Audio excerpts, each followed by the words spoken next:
back, ladies and gentlemen, to the She Knows Pro Football podcast. Once again, I'm Alice, aka the NFL Girl. And once again, I got my great friend Dominick from Fantasy Hot Read here. Dominick, how you doing tonight? I'm not doing too bad. The Saints pulled out another victory, so I'm quite happy. Saints are looking good, even without Drew Brees. I'm thoroughly impressed by them. So last week, we made some pretty good picks, and we had some not so surprising upsets. But this week, let's try to get a little bit better than we did even last week. So let's get started. Our first matchup, the 2-3 New York Giants are headed to New England to face the undefeated 5-0 Patriots. Dominick, do we need to talk about this game at all? No, this is the biggest spread of the week, 16.5 points. It doesn't look like Saquon's going to play. Gallman's going to be out. Shepard's going to be out. Ingram's probably going to be out. So the Giants really have nothing. We already know they don't have anything on defense. And it's supposed to be a very ugly, cold, rainy, windy game anyway. So it's just going to be very tough. I don't think they're going to cover the spread just because of the weather. I think it's going to be a lot of running and may not be a whole lot of scoring. But I don't see any way the Patriots score, lose, especially after going through that scare of going down last week against Washington in the first quarter. And really, just those first 30 minutes last week, did the Patriots look like they could be defeated? But then they just rallied in that second half and looked like the Patriots of old. So I don't see a way for the Giants to be able to overcome all of those injuries that they're plagued with. The fact that defense is just looking terrible this season. Patriots going to Patriot, and they're playing at home. Yeah, I definitely got to take the Patriots in this game. I just don't see them losing this, in particular in this easy stretch of games that they've had lately. Yeah, and giving Bill Belichick, a game against a rookie quarterback in his third game, this is going to be ugly. And I recall they have a record of not losing to a rookie quarterback in their home field, so I don't see Daniel Jones being the first one to be able to accomplish that feat. The first one to do that, and probably the only one to do that, was Tom Brady in a scrimmage game against Drew Bledsoe. Exactly. Next up, we got the 3-2 Carolina Panthers headed down to Tampa to face the 2-3 Buccaneers. Dominick, who you got? Well, this one, they're actually not even headed to Tampa Bay. They're headed across the pond to good old England. It's going to be at the Tottenham Hotspur Stadium. They're playing this one at 9:30 in the morning. Christian McCaffrey just looked amazing last week. He was a 257 all-purpose yards, three touchdowns, and a front flip. So, he's just going crazy right now. Kyle Allen is playing very well. He didn't have a solid game last week, but he's still playing very good. Tampa Bay has been giving up a lot of points to quarterbacks. Obviously, Teddy Bridgewater, they gave up 4 touchdowns to. Jared Goff, they gave up 500 yards to. And then in his first game ever, they gave up, 280 yards and 4 touchdowns to Daniel Jones. So, in this game, I just think that it's going to be all Panthers all the time. And I do think that the Buccaneers are playing better and it's going to be close, but I do think that the Panthers are going to get revenge for the loss they had in week 2. Tampa, when they play well, play really well, and when they don't, they are just abysmal. I like when Jameis is playing well. It's just inconsistent, unfortunately. Mike Evans can have a blow-up game one week and completely disappear the next. Their run game, I understand they're doing it by committee with Rojo and Peyton Barber. I kind of need to see better numbers out of them. It shouldn't have to completely depend on that air game. Their defense has looked better this year, but still has too many holes and too many problems. Carolina, with Kyle Allen, I was surprised how well he did, in particular last week. Christian McCaffrey, good Lord. What can you say about him that hasn't already been said? This guy is an absolute stud. I don't expect him to have a game like he did last week, but I do still expect great numbers out of him this week. So I'm like with you on this one. Even with them traveling all the way to England to play, I definitely could see the Panthers pulling out this game easily up against the Bucs. Next up, we got the 4-1 Seattle Seahawks headed to Cleveland, good Lord, to face the 2-3 Browns. Dominick, who you got? This one was actually a surprise. I was talking to a couple of people on Twitter today, and they were saying when this line came out, it was Cleveland -2.5, and they were going to put their houses on Seattle. It's actually switched now to Seattle -1. But I actually think this is going to be a trap game for Seattle. I think they're going to come in overconfident. I know they've had a little bit of a rest after having the Thursday game against the Rams, but I think beating the Rams, they're going to be very ecstatic about that. I think Cleveland is just very pissed off right now about especially how they played yesterday with your quarterback, Baker Mayfield, getting 100 yards and 2 interceptions.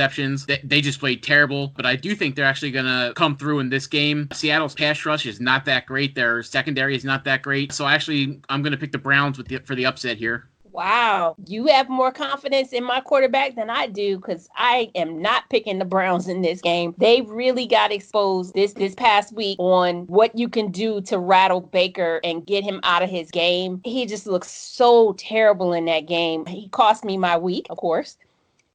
And Seattle is just phenomenal. I love what they're doing with that ground game now that they actually have one. And Russell Wilson will never disappoint. Even coming all the way across to Cleveland to play, I don't see them being able to slow down that offense. So I'm definitely going to give this one to the Seahawks. I just feel like Cleveland got exposed, and now people have a blueprint on how to beat them. Next up, we got the 3-2 Houston Texans headed to Kansas City to face the 4-1 Chiefs. Dominic, who you got? Yeah, who would have thought we'd be saying 4-1 Chiefs with Jacoby Brissett and not much else there on Sunday night. But Patrick Mahomes looked human. The team didn't play that well. Sammy Watkins was injured. We don't know if he's going to be back or not. We'll have to wait and see if he is. Deshaun Watson is not going to have 500 yards and 5 touchdowns again. Will Fuller will probably never have 14 catches for 227 yards and 3 touchdowns again. The Chiefs are going to come in this game upset about how they played on Sunday night, only putting up 13 points. So yeah, I think it's going to be a pretty close game. It'll probably be high scoring, but I do think that the Chiefs are going to win it. Until last week, the Chiefs hadn't scored below 26 points while they've had Patrick Mahomes as their quarterback. That's a phenomenal number. That offense is amazing. Their defense is still terrible and it's probably going to remain terrible. But with that offense looking the way it's been looking, the way they've been able to incorporate Shady McCoy in the backfield, Patrick Mahomes always has Travis Kelce. Even if he doesn't have Sammy Watkins this week, he will still have Travis Kelce, who is actually his main go-to player. So I want to pick the Texans in particular because they looked so good last week. And I really love Deshaun Watson and what they've been able to do. Will Fuller has looked great. So yeah, I would love to pick Houston in this, but they're headed to Kansas City and Kansas City is ready to make up for that loss they suffered last week. I definitely am going to pick the Chiefs in this one. And you do have to watch out because even if Sammy Watkins is not back, Tyreek Hill was almost ready to play last week, so he may be back this week. And that's always a deep threat when you have him out there. So if he comes back this week, look out. Next up, we got the battle of the winless. The Washington Redskins, who are 0-5, are headed down to Miami to face the 0-4 Dolphins. Dominic, who you got? I'm a little conflicted on this game because as bad as both of these teams are, and believe me, they're both dreadful. We were even joking over the weekend that, with Washington, at least they're not the Dolphins, and that's true. Firing their coach, nobody's happier about that than Jay Gruden. They bring in Bill Callahan, so it's kind of hard to figure whether they're going to, play hard under the new coach like a lot of teams do in the first couple games, or whether they're going to go down to Miami and just, party it up on Saturday night and come into the game hungover, which is what I hear from Bart Scott, a lot of players, because, they're just young players as well, and young people. They love going down to Miami and going out to the clubs and stuff the night before, so that's why a lot of times you don't see teams cover the spread that when they go down to Miami, so you don't know really which one to choose here. So it's hard to decide, but I'm just going to flip a coin, and I'll say that Miami's actually going to get their only win of the year this week. Listen, the Redskins are pure trash.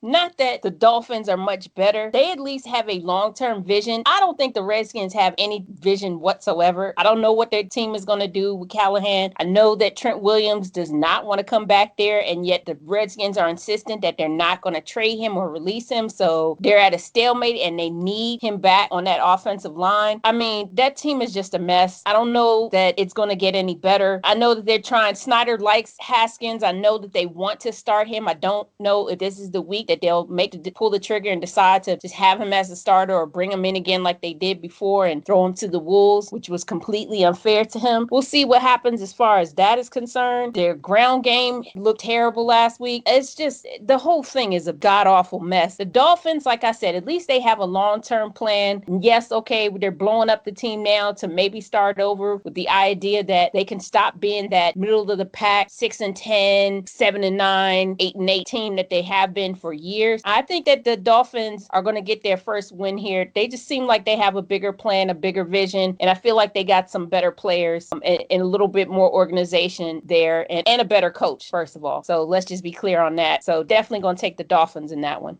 Yeah, absolutely. Bill Callahan already came out and said that Haskins was not going to start anytime soon. He said that he may start by the end of the year, but it's not going to happen anytime soon. It's either going to be Keenum or McCoy. So luckily we see what happens there. But just to prove, like you said, that Dan Snyder is totally unrealistic. One, he should have fired Bruce Allen about 5 years ago, and he hasn't. But he even came out the other day and said that his wish list is to get Mike Tomlin here as the head coach. Mike Tomlin's not going from the Steelers, who's basically the best run organization in almost all of sports, going to Washington. That'll never happen.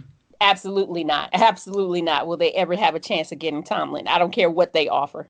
Next up, we got the 3-2 Philadelphia Eagles headed to Minnesota to face the 3-2 Vikings. Dominic, who you got? This should be a very great game. Dalvin Cook is obviously right now the best running back in the NFL. The Eagles have the best run defense in the NFL, but you can pass on them all over the field. Even with Luke Falk only having 120 yards last week, they still average giving up 271 yards a game through the air to opposing offenses. Obviously, Kirk Cousins, I don't think he has 271 yards this year, but, that may change this week. Adam Thielen is going to be a big recipient of that again this week, I believe. I think Stephon Diggs may be on his way out, even though they say they're not going to trade him, but until he is gone, he could be a very good play this week as well. Obviously, Jordan Howard had another touchdown last week. The offense, other than him, did not really do much last week against the Jets, which was sad to see. Going up against Xavier Rhodes is going to be very tough, but I think that they're going to be able to do it. And last time they played here, they won the Super Bowl. I think they're going to be able to come back and bring that good juju again. So I think it's going to be a very close one within probably a field goal, but I do think the Eagles are going to pull it out.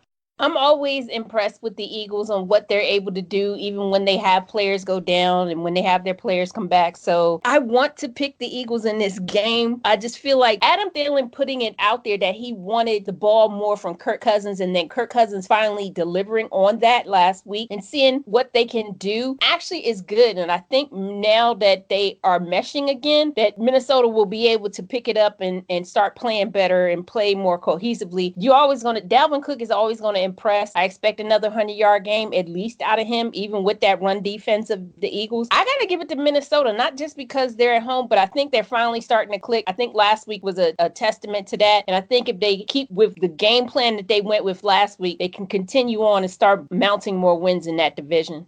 Next up, we got the 4-1 New Orleans Saints headed down to Jacksonville to face the 2-3 Jaguars. Dominic, who you got?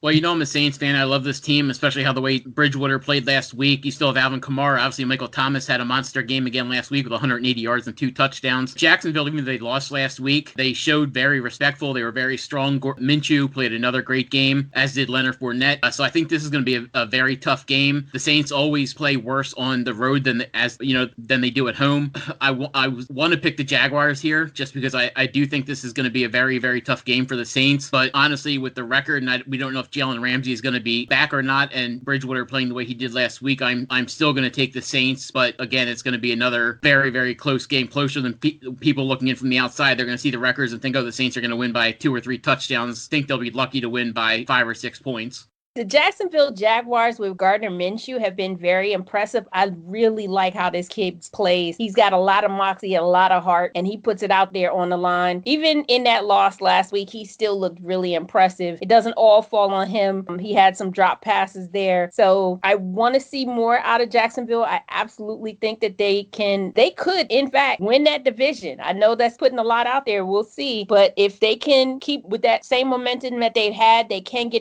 win out over the end of the season. However, saying that, the Saints, even with Drew Brees going down, I was blown away by how good Teddy Bridgewater has looked taking over that starting quarterback role, and how the team has really rallied around him and elevated their game so that they don't have to lean as heavily on Teddy. Alvin looked great. He'll always look great. Michael Thomas looked great. He always looked great. Ted Ginn stepped up. This offense is really clicking, and I like it. I love to see it. Their defense is phenomenal as usual. So as much as I want to pick the Jags in this game, just because I really enjoy seeing what Gardner Minshew can do, I just feel like that defense in particular, if Jalen Ramsey isn't back, which we don't know, I can't pick them. So I definitely got to take the Saints in this game. I just feel like they got enough offensive weapons, even with Bridgewater being their starter, to be able to push through these games that they still are going to be without Drew Brees. Yeah, and as you said, the Saints defense is really playing well this year. Or even last week, Marcus Lattimore shut down Mike Evans. He had no catches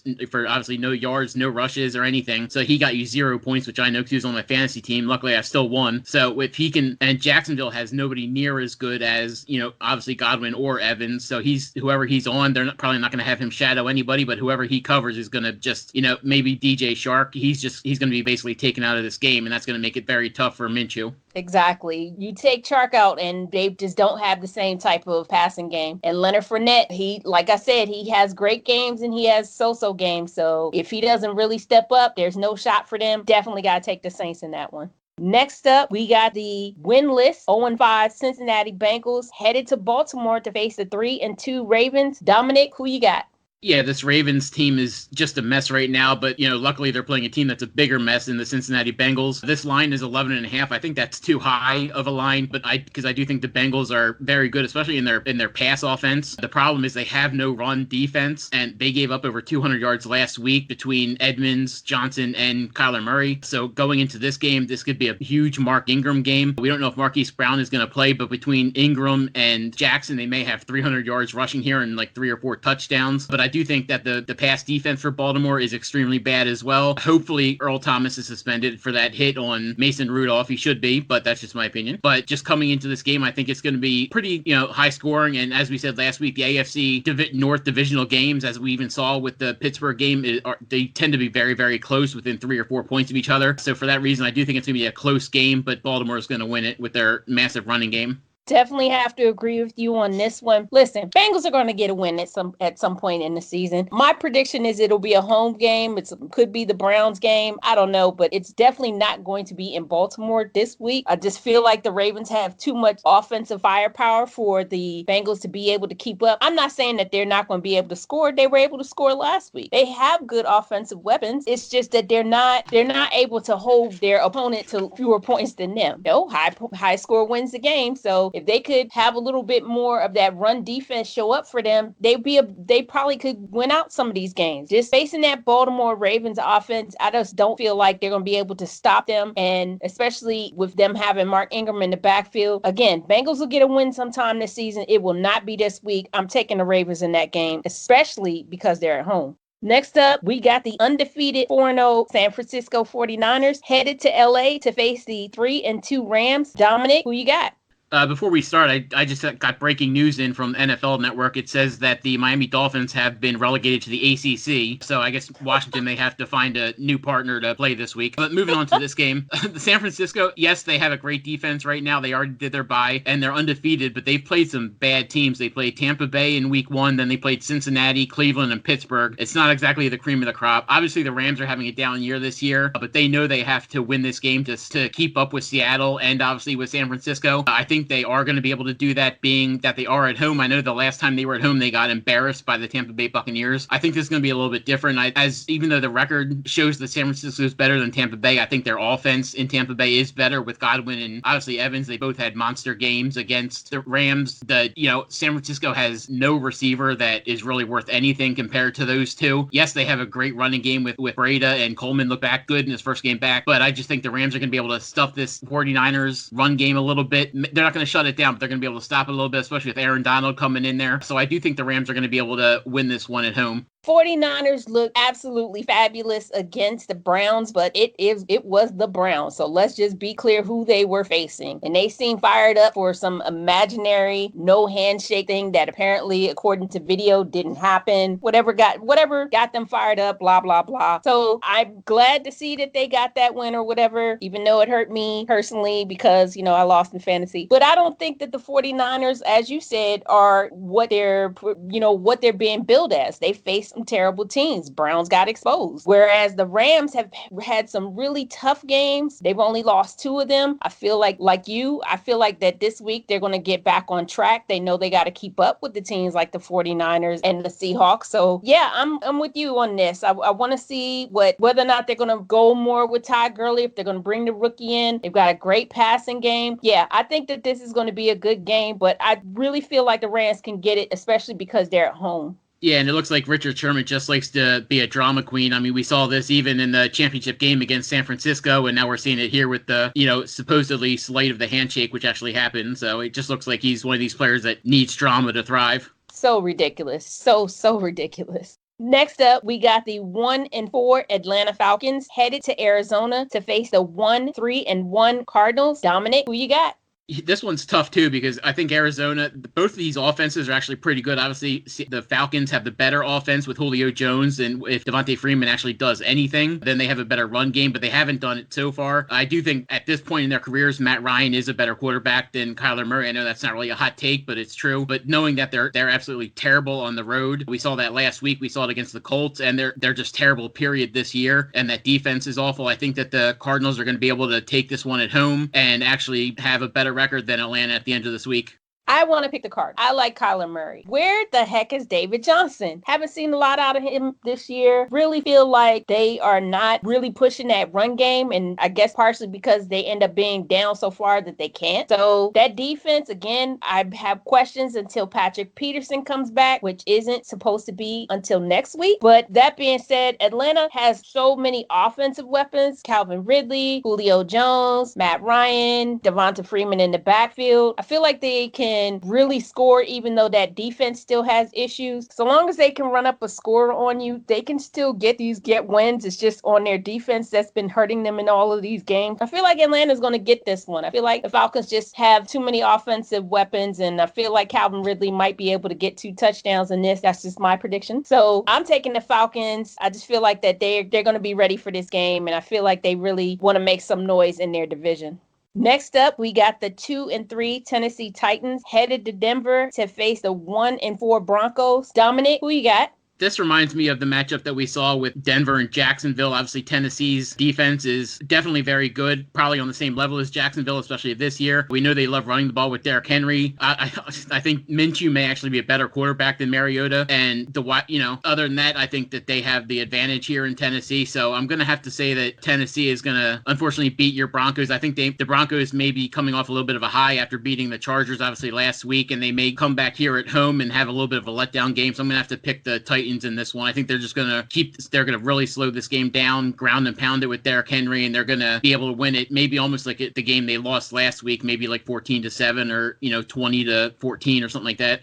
Yeah, not expecting a real high-scoring game. The Broncos defense finally did something last week, which they haven't been doing, which is play consistently through an entire 60-minute game. I think that they'll have a decent game here. Again, I'm never going to be sold on Joe Flacco. I don't feel like he's going to be able to hold up through the entire season. I'm seeing good things out of Emmanuel Sanders, but because he has to rely on Joe Flacco, I don't know how long that's going to continue. Phillip Lindsay has looked good and consistent every week. That defense has let them down repeatedly. Titans, meanwhile, Marcus Mariota he reminds me, him and Jameis getting drafted, 1-2, they remind me so much of each other. They're either really good or really bad, and you never know which Marcus Mariota is going to show up every week. If they stick to their ground game behind Derrick Henry, they'll definitely be able to get the win out there in Denver. I'm with you. I'm going to take the Titans in that game. I just feel like Denver, there's too many question marks, too many holes, and too many problems there, and I just feel like Titans will be able to exploit that and get the win. Yeah, and can you imagine where the Eagles would be right now if Chip Kelly had gotten his way and they'd have traded everybody for the number 2 pick to get Marcus Mariota instead of waiting a year and getting Carson Wentz? Amazing. Quite amazing when you think about that. Next up, we got the 2-3 Dallas Cowboys headed to New York to face the winless 0-4 New York Jets. Dominic, who you got? Well, I wish Dallas was 2-3. They're actually 3-2, but they got throttled last week against Green Bay in the pass game, in the run game. Obviously, Aaron Jones had 140 yards and 4 touchdowns. It was an amazing game to see. Also had 75 yards through the air on 7 catches. The funny thing with the Jets, I just heard earlier that Adam Gase, is, I guess, knowledgeable as he is, I think he's going to be a one-and-done coach, hopefully, has said that Chris Herndon IV he's back on the field. He doesn't know if he'll be playing this week. He has to earn his spot on the field. I don't know who he has to actually earn it from, considering this team is so bad they need all the help they can get. He looked great in the preseason, so I don't know what he's talking about having to earn it on the field. Maybe the GM, Joe Douglas, ought to go to Adam Gase and said, we're going to hold your paycheck this week because you have to earn it on the field, but he can't do that. He's just, I don't know if he's trying to throw this season. He's just an idiot if he doesn't use Herndon. With all that being said, the Cowboys are going to win this game. It's a 10-point favorite for Dallas. I don't know if they're going to cover that just because it is on the road, and the Jets do have a pretty solid defense, as we saw last week against the Eagles. But Dallas definitely has enough to win this, especially with Ezekiel Elliott and with Gallup coming back. That's really going to help this offense, with Gallup having over 100 yards in 2 games so far this year, and obviously Amari Cooper had 227 on Sunday, which is his career high. Elliott really hasn't broken out this year, so we have to expect that from him coming soon as well, and it could be this game against the Jets. So Jets announced that Sam Darnold is back and he will be starting this week, which I feel like is insane, but okay, if he's back healthy from mono. Let's put him out there. So that being said, he is not going to be fully up to speed. He's been out so many games. I feel like he's going to have to, slowly get into the rhythm, and that Cowboys defense is not going to give him the time to get into the pace of the game. So I'm not expecting a lot out of the Jets. That defense looks great. I don't expect it to necessarily be a high scoring game, despite the fact that Cowboys actually have one of the better offenses. They just faced some really tough, those two losses came to some really tough teams who really showed that, yeah, you can really beat this team if you keep Ezekiel Elliott under 100 yards. That's what we've learned, is if you can keep Zeke down, then that team just cannot get the win. So I do expect them to be able to get Zeke over 100 yards in this game. Dak having Gallup back is definitely going to help that passing game. So I'm expecting the Cowboys to easily be able to pull this off, but I don't expect it to be a very high scoring game. I expect like a 20-14 victory, but we'll see. Next up, we got the 1-4 Pittsburgh Steelers headed to LA to face the 2-3 Chargers. Dominic, who you got?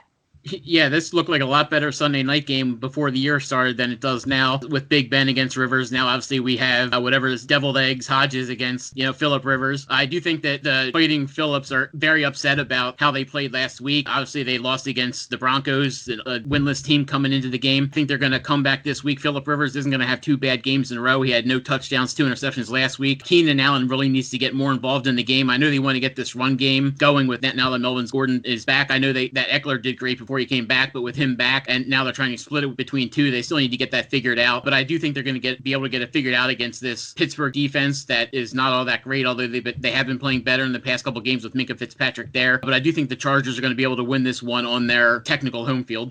Listen, Steelers losing their quarterback in that game kind of shows that, yeah, James Conner isn't going to be able to be the only thing that they can depend on. And Chargers have a decent enough defense to be able to cover him, even though still with Derwin James being out, they've kind of been having issues there. So I want to see what the Chargers can do over the long haul, but I love their offensive weapons. Keenan Allen's always going to be great. I want to know what they're going to do, like you said, between Austin Eckler and Melvin Gordon. I feel like they should put Eckler out in the slot and have Gordon in the backfield and have them instead of just doing by committee. But we'll see how they handle that. But I just know for sure that the Chargers are going to win this one. I just feel like with the question mark of the quarterback situation that they're just not going to, the Steelers aren't going to be able to get this game. Even if they keep it close with the defensive battle, Chargers will be able to pull out that one. Yeah, another big thing you have to worry about here with Pittsburgh is that Jalen Samuel had an MRI done yesterday, and he's going to be out for at least a month. So it's going to be all James Conner all the time, and I don't know if he can hold up to that.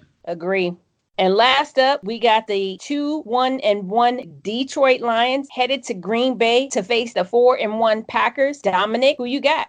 I love Kerryon Johnson in this game. I love Matthew Stafford in this game. I think they're both having great years so far. We've seen the past couple weeks that Green Bay can be shredded a little bit, especially on the ground. 2 weeks ago, they were shredded on the ground. Last week, they were shredded through the air. A lot of that came in garbage time. I don't know if there's going to be a lot of garbage time here. I do think Aaron Rodgers is going to have a bounce back game. Obviously, Aaron Jones is going to have the same kind of game he had last week. He may be somewhere around the 100 yards total instead of around 200 yards. Hopefully, Devontae Adams comes back this week. If he does, I really like Green Bay here. Like I said, I do think the Lions are going to have a good game here. Kerryon Johnson should have a great game because as good as the Packers' pass defense usually has been this year, their run defense has given the 3rd most yards of anybody.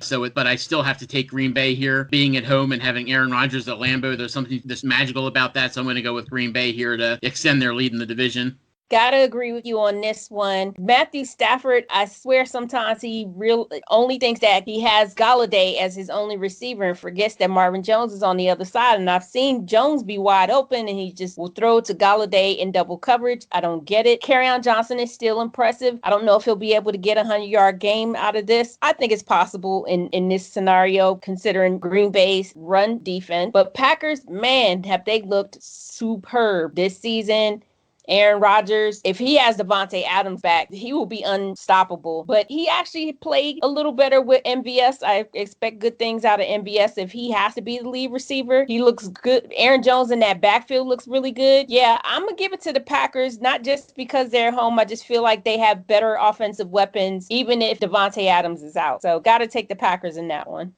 That's all our matchups for this week. Dominic, give me your survivor pool pick for the week. This is a hard week. I mean, there's some large, spreads like the Patriots, but I know a lot of people already burned the Patriots either last week or against the Dolphins. I can see Dallas, if you haven't used them when they played the Dolphins, you could use Dallas, and possibly even as tough as it's going to be, I think you can probably take the Chargers over the Steelers. So the fact that the 49ers are undefeated is giving people false sense that they are unstoppable. I'm going to take the Rams. I know that's surprising, but definitely my survival pool pick would be the Rams if you want to take them. And as much as I want the Texans to pull out a win, I feel like you got to take the Chiefs if you haven't already played them this week. So either take the Rams or the Chiefs. And last up, Dominic, give me one start and one sit in fantasy this week. Well, the start might be a surprise since you already, in your explanation of this game, said that they don't really have a run game, which is kind of true. But the fact that they're going up against a team who's given up over 200 yards, over 170 yards, and over 120 yards to running backs alone in this year, one surprise play that you could play that maybe on your waiver wire or especially in DFS that's going to be very low owned and low cost is Adrian Peterson of the Redskins going up against the Dolphins. I really think he should have a solid game this week. Somebody that you might want to sit this week. I know he was...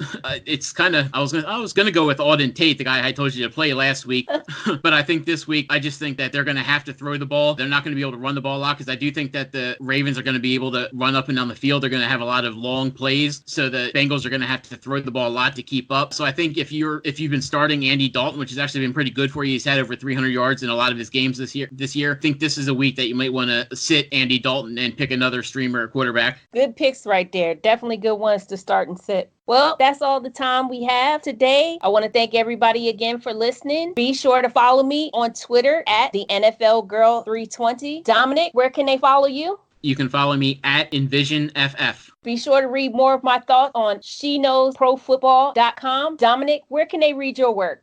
You can read my work at FantasyHotRead.com as well as Rotoballer.com and Razzball.com.